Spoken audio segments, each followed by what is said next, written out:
El exoficial de policía James Aaron Duckett tuvo casi 38 años en el corredor de la muerte para demostrar su inocencia. Tuvo la oportunidad de analizar pruebas de ADN en 2004. Dijo que no.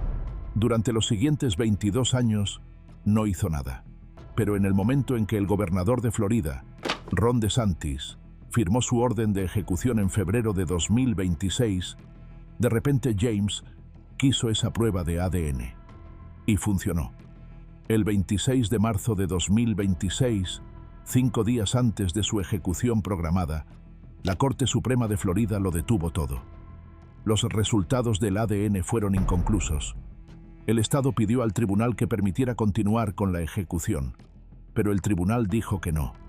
A día de hoy, el hombre condenado por violar, estrangular y ahogar a una niña de 11 años sigue vivo en el corredor de la muerte.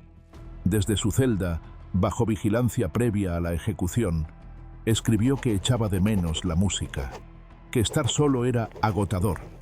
Escribió que el sistema de clemencia de Florida se ha convertido en una broma. Aquí está lo que no escribió. El 11 de mayo de 1987 le preguntó a un empleado de tienda el nombre y la edad de una niña de 11 años. La metió en su patrulla y condujo hacia la noche. Fue encontrada a la mañana siguiente en un lago a menos de 1 milla de distancia. Violada, estrangulada y ahogada. Y esa niña puede no haber sido su única víctima.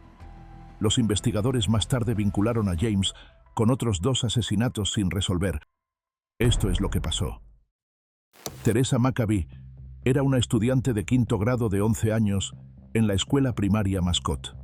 En la noche del 11 de mayo de 1987, alrededor de las 10 de la noche, le dijo a su madre que necesitaba un lápiz para terminar su tarea. Su madre dijo que no quería que saliera de casa tan tarde. Pero Teresa dijo: «Mamá, no tardaré más de 5 minutos». Así que su madre la dejó ir. Caminó a una tienda de conveniencia cerca de su casa. Minutos después, salió de la tienda con un chico de 16 años que había estado lavando ropa al lado. Los dos caminaron hacia el contenedor de basura de la tienda y hablaron durante unos 20 minutos. Ahí fue cuando James Duckett se acercó en su patrulla. James tenía 29 años y solo 7 meses en su carrera como oficial de policía. Era el único policía de servicio esa noche, trabajando un turno de 7 de la noche a 7 de la mañana. Todo el pueblo de Mascot era su responsabilidad, y solo suya.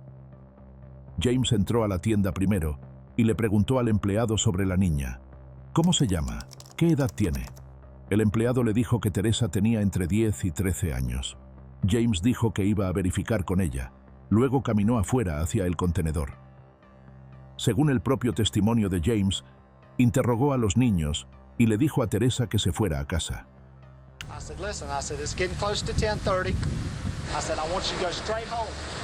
Dijo que le recordó a Teresa sobre el toque de queda de las 10:30 de la noche para menores. Pero cuando el tío del chico llegó a la escena, James y Teresa todavía estaban parados cerca de la patrulla. James envió al tío y al chico, y una vez que se fueron, colocó a Teresa en el asiento del pasajero de su patrulla, cerró la puerta, caminó alrededor hacia el lado del conductor y se alejó con ella. El tío también testificó que nunca vio a Teresa tocar el capó de la patrulla. Volveremos a eso más tarde. Alrededor de las 11 de la noche, la madre de Teresa caminó a la tienda de conveniencia buscando a su hija. El empleado le dijo que el oficial James podría haber llevado a Teresa a la estación de policía. La madre de Teresa y su hermana pasaron la siguiente hora conduciendo por Mascot. No vieron ni una sola patrulla, así que condujeron a la estación de policía de Mascot. Pero no había nadie ahí. Una niña de 11 años estaba en algún lugar en la oscuridad y el único oficial de servicio no estaba en ningún lado. Así que condujeron a la cercana estación de policía de Groveland y reportaron a Teresa como desaparecida. La madre de Teresa luego regresó a la estación de Mascot y esperó. Pasaron de 15 a 20 minutos antes de que James finalmente apareciera. Y cuando lo hizo, le dijo que había hablado con Teresa en la tienda, que había estado en su patrulla y que le había dicho que se fuera a casa. La madre de Teresa presentó un reporte de persona desaparecida, con el propio James. Después de tomar el reporte, James condujo a la casa de Teresa para conseguir una foto. Al principio, parecía que estaba tomando la iniciativa, tratando de ayudar a avanzar la búsqueda. Incluso llamó al jefe de policía, diciendo que ya había hecho un volante y no necesitaba ayuda. Pero luego las cosas comenzaron a sentirse raras. Llevó el volante a la tienda de conveniencia, solo para decirle al empleado que no lo publicara, alegando que no era una buena foto. Dijo que regresaría con una mejor, pero nunca volvió. Una grabación del tráfico de radio de James esa noche reveló algo preocupante. Entre las 10:50 de la noche y las 12:10 de la mañana, no hubo transmisiones en absoluto. Más de una hora de completo silencio durante la ventana exacta en que Teresa desapareció. Pero empeora. Un empleado de otra tienda más tarde testificó que mientras la policía usualmente pasaba cada 45 minutos a una hora, James había pasado a las 9:30 de la noche y no regresó hasta que trajo el volante más tarde esa noche. Se suponía que estaba de patrulla. ¿Dónde estaba? A la mañana siguiente, un pescador hizo un descubrimiento sombrío en Night Lake, a menos de una milla de la tienda de conveniencia. Al principio, no estaba seguro de lo que estaba viendo, pero cuando alertó a las autoridades, el jefe de policía rápidamente lo confirmó. Era Teresa. La búsqueda había terminado. El médico forense testificó que Teresa había sido agredida sexualmente mientras aún estaba viva, luego estrangulada y ahogada. Teresa Maccabi tenía solo 11 años. Nunca había participado en ninguna actividad sexual antes de esa noche. La investigación se centró en James inmediatamente. Era la última persona vista con Teresa. Era el único oficial en patrulla esa noche, y la evidencia circunstancial seguía acumulándose. Un técnico del departamento del sheriff examinó las marcas de neumáticos encontradas en la escena del crimen cerca de Night Lake y notó que eran muy inusuales. Al salir de la escena del crimen, vio que las marcas dejadas por un auto de policía de Mascot parecían similares, y un experto en el juicio lo confirmó. Los neumáticos eran Goodyear Eagle, para lodo y nieve, diseñados para conducir en el norte, rara vez vistos en Florida. El centro local de neumáticos solo había recibido 2 juegos de esos neumáticos por error durante sus 9 años en el negocio, y estos juegos habían sido colocados en los 2 autos de policía de Mascot. Luego estaban las huellas dactilares. Las huellas tanto de James como de Teresa fueron encontradas en el capó de su patrulla. Sus huellas mostraban que había estado sentada de espaldas en el capó y había subido por el auto.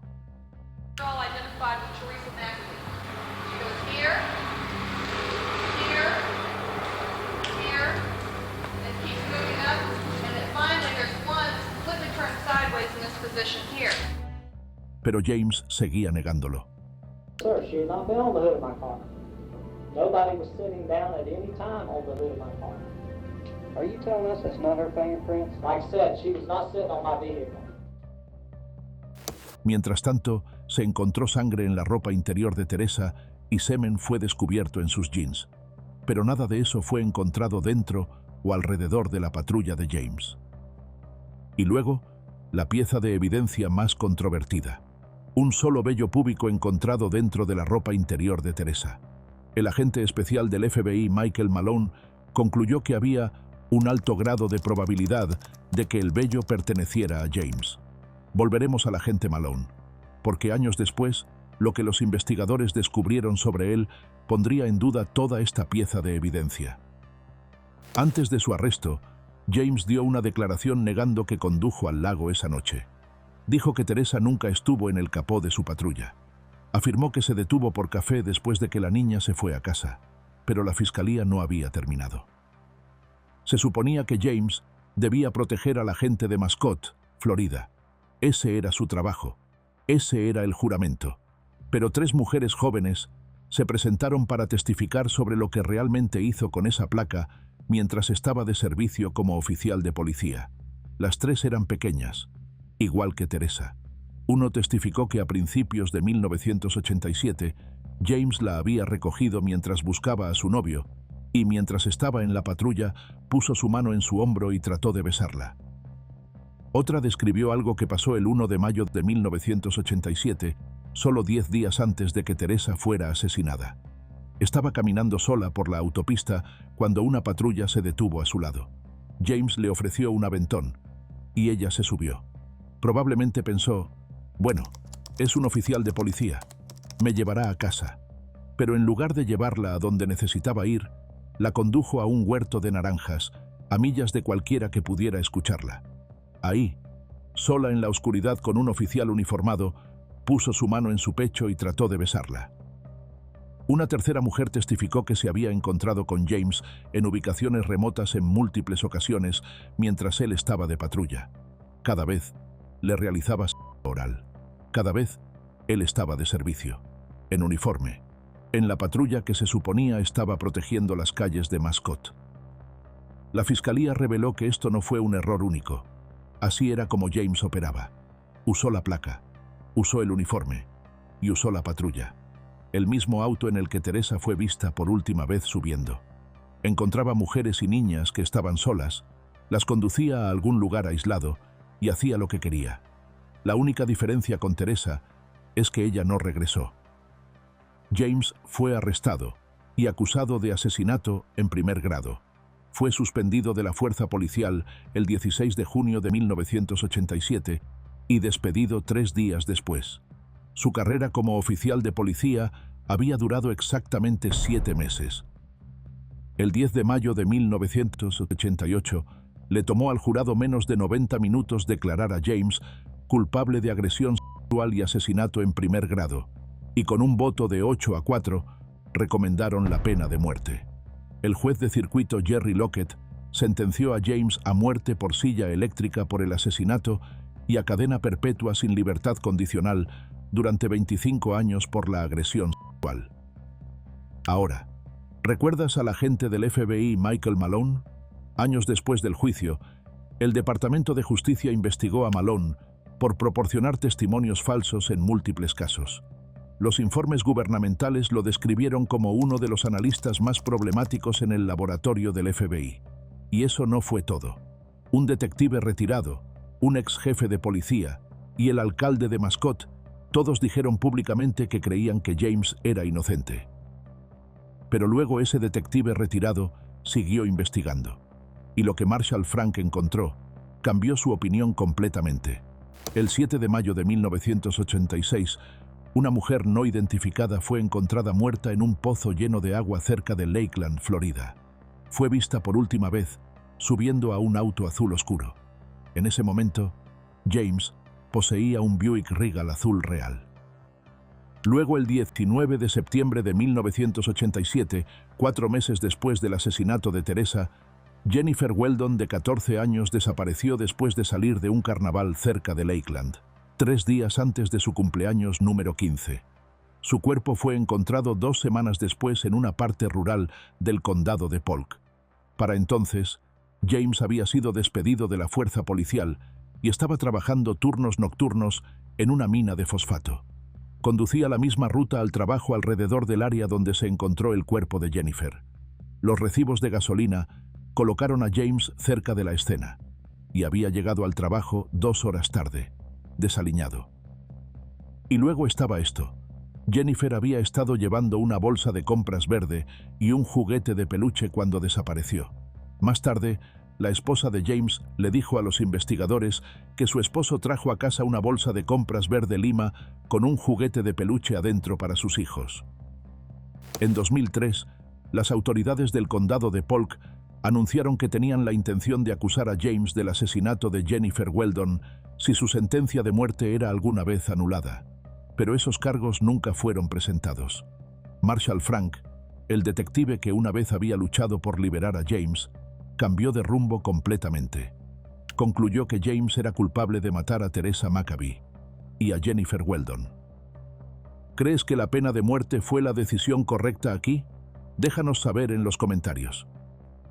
Los niños desaparecían alrededor del nombre Duckett, Teresa Maccabee, posiblemente Jennifer Weldon, y luego, años después, otro niño desapareció, esta vez desde dentro de la familia misma.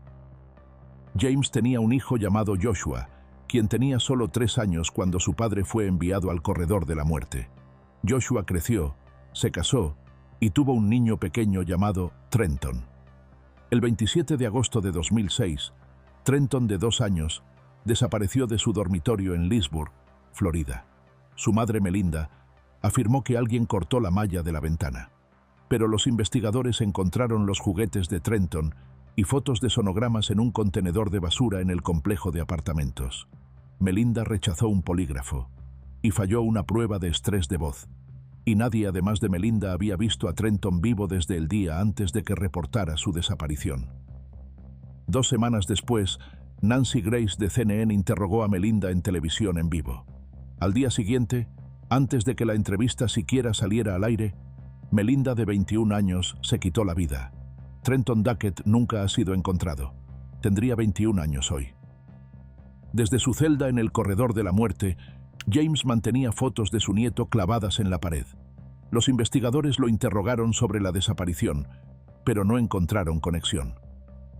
Durante sus 38 años en el corredor de la muerte, James presentó apelación tras apelación, pero cada uno fue negada. Los tribunales consistentemente dictaminaron que incluso si la evidencia del vello era cuestionable, las marcas de neumáticos, las huellas dactilares, el silencio de radio y el testimonio de testigos oculares, todos apuntaban a una persona. En 2003, un juez le concedió a James la oportunidad de analizar una muestra de sangre encontrada en los jeans de Teresa, una prueba de ADN que podría haber demostrado su inocencia de una vez por todas. Pero en 2004, James rechazó que se realizara. Dejó pasar el plazo sin presentar una sola solicitud, y durante los siguientes 22 años no hizo nada. El 27 de febrero de 2026, el gobernador de Florida, Ron DeSantis, firmó la orden de muerte de James, la 5ª orden de muerte que firmó ese año. En una pieza que escribió desde la vigilancia de muerte, James describió el momento en que llegó la orden. Les dijo a amigos en su ala que si una camioneta de transporte venía por la puerta trasera, sería para él. Y aproximadamente a las 5:10 de la tarde, vio 2 camionetas pasar por la puerta desde su celda. Pasos vinieron por el pasillo. El director, con varios oficiales, se detuvo en su celda. «Es hora. El gobernador ha firmado tu orden».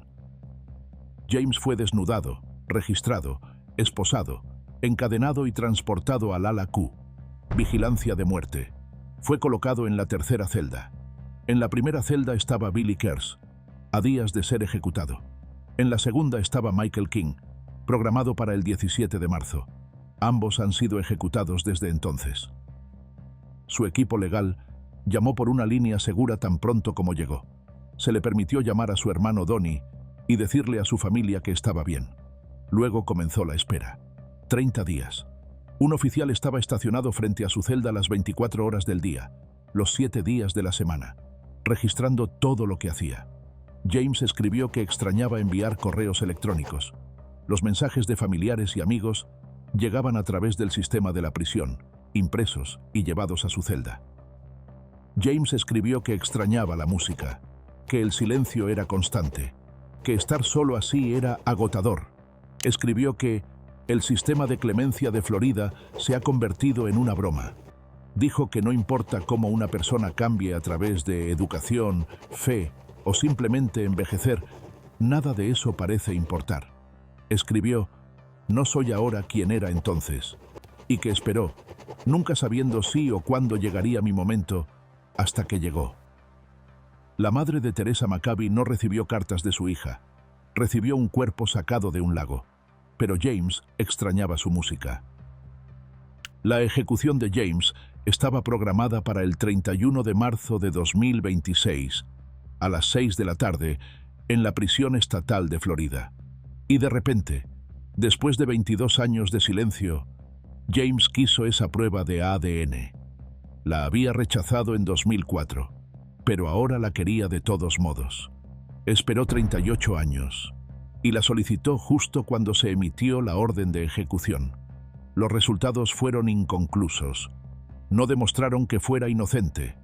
El fiscal general pidió al tribunal que levantara la suspensión y permitiera que la ejecución siguiera adelante. Pero 6 de los 7 jueces dijeron que no. La orden de ejecución expira el 7 de abril de 2026. Si el tribunal no actúa antes de esa fecha, el gobernador tendrá que firmar una nueva. A día de hoy, James Aaron Duckett tiene 68 años. Ha pasado 37 años, 9 meses y un día en el corredor de la muerte. Y sigue vivo. ¿Crees que el tribunal tomó la decisión correcta? ¿O la ejecución debería haberse llevado a cabo? Déjanos tu opinión en los comentarios. Y si crees que esta historia merece ser escuchada, suscríbete para no perderte lo que ocurra después.